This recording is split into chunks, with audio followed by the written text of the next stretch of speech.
Opportunities for inferential reasoning really start with the good questions that we pose.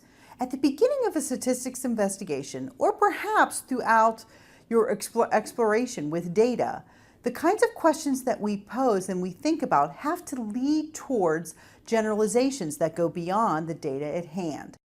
We'll take a careful look about what inferential reasoning is really all about, and we'll think specifically about the key statistical habits of mind that we want to develop that really promote inferential reasoning. For example, when a student is collecting data and doing an investigation, they want to be able to make claims and generalizations from that data, but they need to recognize that there's always going to be a level of uncertainty in those claims. A key idea in making inferences is reasoning about patterns and trends and relationships that we might see in a sample of data to make claims about a larger collection or population or a process that may have generated that sample.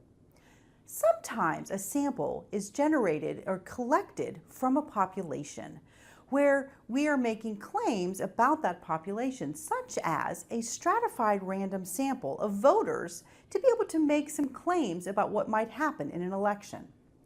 Other times, a sample is generated from a process such as measuring repeatedly the perimeter of a table or repeatedly tossing a water bottle. In these instances, the goal is to use the sample of data to make a claim about the underlying model. For example, with the perimeter of a table and having a range of a good estimate for the actual perimeter of the table, or building a model for the likelihood of the various positions that a water bottle may land in.